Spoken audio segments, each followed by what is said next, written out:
बिल्लाहिमिनश्शैतानिर्रजीम बिस्मिल्लाहिर्रहमानिर्रहीम। Dear students, अस्सलाम वालेकुम वरहमतुल्लाह। मेरे पास प्रोबेबिलिटी के ऊपर एक क्वेश्चन है और क्वेश्चन कुछ इस तरह से है कि एक बैग है, उस बैग के अंदर बॉल्स हैं और बॉल्स डिफरेंट कलर्स की हैं। कुछ इस तरह से हैं कि टोटल जो नंबर ऑफ बॉल्स हैं वो 3 कलर की हैं, बल्कि 2 कलर की हमारे पास बॉल्स हैं और इनमें से ग्रीन बॉल और रेड बॉल। क्वेश्चन में कुछ ऐसा दिया जा रहा है कि 4 जो हैं वो रेड बॉल्स हैं और 6 जो हैं वो ग्रीन बॉल्स हैं। तो टोटल कितनी होगी जी? 10 बॉल हैं टोटल। तो हम क्या करते हैं, सेलेक्ट वन रैंडमली। तो हमें प्रोबेबिलिटी निकालनी है। पहली बात, जब 2 रेड बॉल ली जाएं और 1 ग्रीन बॉल ली जाए तब प्रोबेबिलिटी क्या होगी? जब सारी बॉल ली जाएं, कौन सी? रेड। सारी रेड बॉल्स ली जाएं और फिर तीसरी बात, 1 ग्रीन बॉल ली जाए और चौथा जिसमें नो रेड बॉल।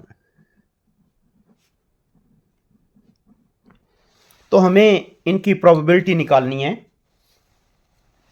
टोटल हैं 10 बॉल्स, इनमें से 4 रेड हैं और 6 ग्रीन हैं। तो हमें इनकी प्रोबेबिलिटी फाइंड आउट करनी है। तो देखें, मैं सबसे पहले लिखूंगा NS, number of samples, number of elements in sample space, वो लिखा जाएगा 10C3। 3 क्यों? क्योंकि 3 बॉल सेलेक्ट करनी है, हमने 3 उठानी है।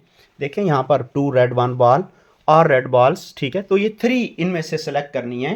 तो जब 3 सेलेक्ट करनी है तो इसका मतलब ये बना 10 मल्टीप्लाइड बाय 9 मल्टीप्लाइड बाय 8 और यहाँ पर 3 मल्टीप्लाइड बाय 2। तो इसमें जो सैंपल स्पेस के मेंबर्स बनते हैं वो बनते हैं जी 120। कैलकुलेटर की मदद से हमने ये वैल्यू निकाल ली। अब हम लिखेंगे let A represent the member n of A represent the member that 2 ball red हैं और 1 ग्रीन। देखें रेड कितनी है? 4। तो हम लिखेंगे 4 में से 2 सेलेक्ट करनी है। ग्रीन है 6 और 6 में से 1 सेलेक्ट करनी है। तो देखें 3 बॉल्स मुकम्मल हो चुकी हैं। तो इसको अब हल कैसे करेंगे? कैलकुलेटर की मदद से जो इसकी वैल्यू बनेगी 4 मल्टीप्लाइड बाय 3 और 2 मल्टीप्लाइड बाय 1 और 61 को हम 60 लिखेंगे तो ये मिलके बन जाता है 36।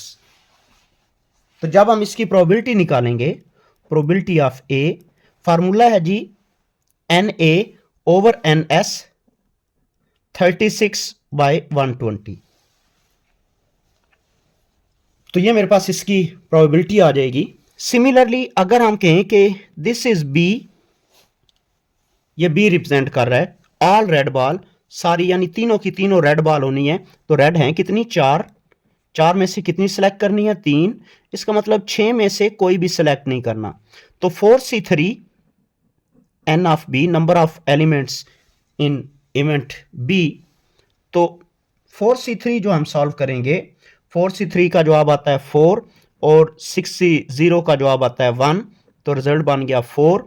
तो प्रोबेबिलिटी ऑफ बी ये इक्वल टू आ जाएगा n ऑफ बी यानी 4, n ऑफ s यानी 120।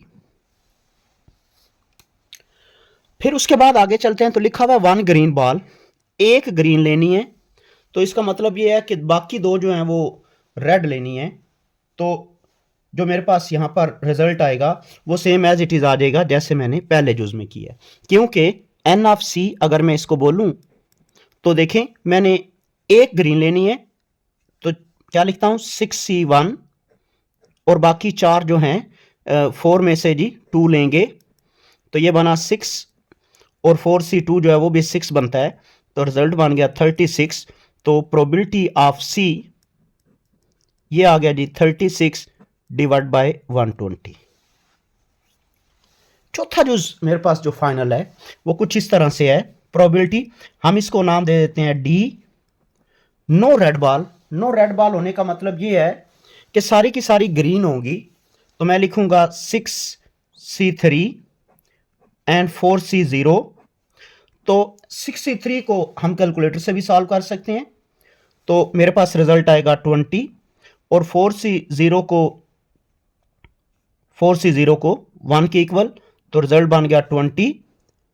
तो प्रोबेबिलिटी ऑफ डी मेरे पास बन गया 20 डिवाइड बाय 120। तो ये मेरे पास इसका आंसर आ जाएगा। इस एग्जाम्पल में हमने ये सीखा